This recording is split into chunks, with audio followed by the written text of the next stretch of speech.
किसी ने क्या खूब कहा है, शक्ति चाहिए तो ज्ञान हासिल करो और सम्मान चाहिए तो चरित्र अच्छा करो।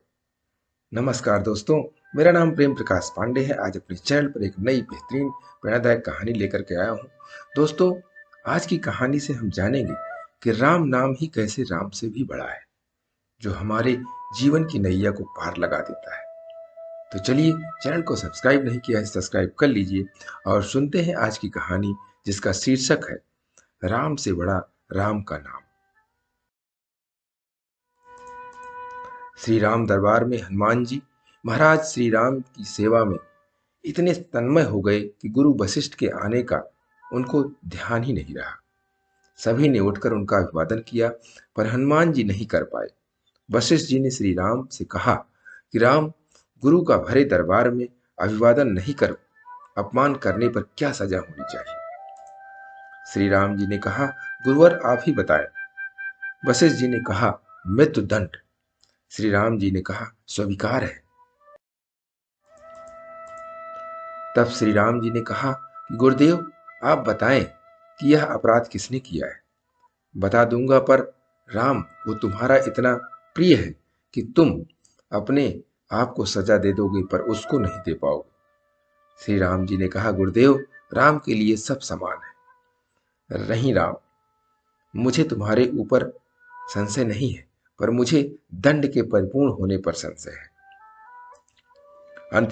अतः यदि तुम यह विश्वास दिलाते हो कि तुम स्वयं उसे मृत्युदंड अपने अमोघ बाण से दोगे, तो मैं अपराधी का नाम और अपराध बताऊंगा। श्री राम जी ने पुनः अपना संकल्प व्यक्त कर दिया। तब वशिष्ठ जी ने बताया कि यह अपराध हनुमान जी ने किया है।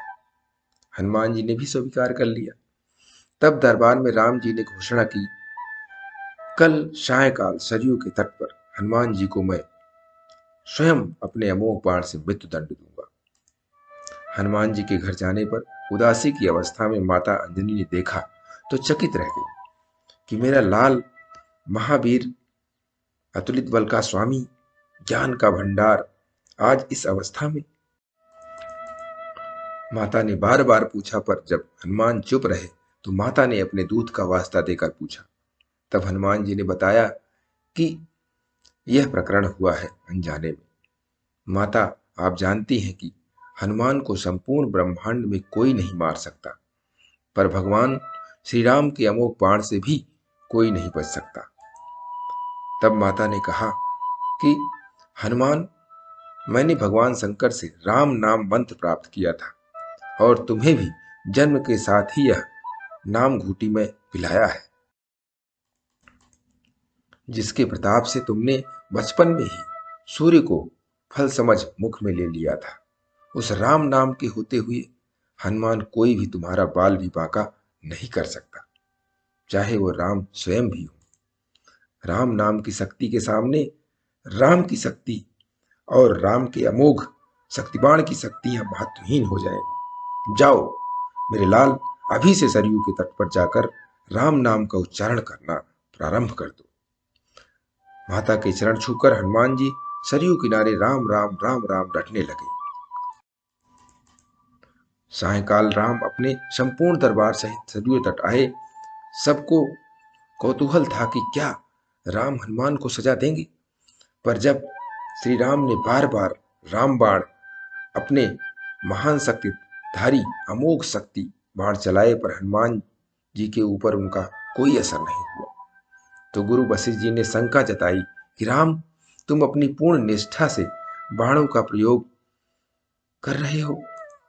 तब श्री राम ने कहा, हाँ गुरुदेव, मैं गुरु के प्रति अपराध की सजा देने को अपने बाण चला रहा हूं।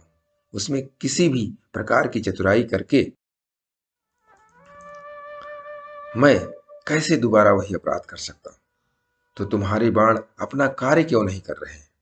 तब श्री राम ने कहा, गुरुदेव, हनुमान राम राम राम की अकंठ अखंड रट लगाए हुए है। मेरी शक्तियों का अस्तित्व राम नाम के प्रताप के समक्ष महत्वहीन हो रही है। इससे मेरा कोई भी प्रयास सफल नहीं हो रहा है। आप ही बताएं गुरुदेव, मैं क्या करूं? गुरुदेव ने कहा, हे राम, आज से मैं तुम्हारे साथ तुम्हारे दरबार को त्याग कर अपने आश्रम जा रहा हूं, जहां राम नाम का निरंतर जप करूंगा। जाते जाते गुरुदेव वशिष्ठ जी ने घोषणा की कि हे राम, मैं जानकर मानकर यह घोषणा कर रहा हूं कि स्वयं राम से राम का नाम बड़ा है। राम नाम महा अमोघ शक्ति का सागर है। जो कोई जपेगा, लिखेगा, मनन करेगा, उसकी लोक कामना पूर्ति होते हुए भी वह मोक्ष का भागी होगा। मैंने सारे मंत्रों की शक्तियों को राम नाम के समक्ष न्यूनतर माना है। तभी से राम से बड़ा राम का नाम माना जाता है। वो पत्थर भी तैर जाते हैं जिन पर श्री राम का नाम लिखा रहता है। दोस्तों, आपने देखा कि कैसे राम नाम राम से भी शक्तिशाली है। इसीलिए यदि हम कोई पूजा पाठ नहीं कर पाते हैं, मगर सिर्फ राम का नाम के जाप का जप करते रहें, तब भी प्रभु हमारे जीवन की नैया को पार लगा देंगे। तो दोस्तों, राम के नाम का जप करते रहिए और प्रतिदिन सुबह 5:30 बजे एक नई कहानी, एक नई उमंग से दिन की शुरुआत करें। तब तक के लिए छोटों से मिले प्यार और बड़ों से मिले आशीर्वाद और भगवान के सहारे के साथ यही कहूँगा, काम तो सभी करते हैं, पर काम करो कुछ ऐसा कि उदाहरण बन जाए। यह छोटी सी स्टोरी आपको अच्छी लगी तो लाइक कीजिए, शेयर कीजिए अपने मित्रों में भी, और कमेंट्स जरूर करिए। और चैनल को अभी तक सब्सक्राइब नहीं किया, सब्सक्राइब कर लीजिए। और नई नई प्रेरणादायक कहानियाँ आपको मिलती रहें, इसके लिए प्रेस बेल आइकन।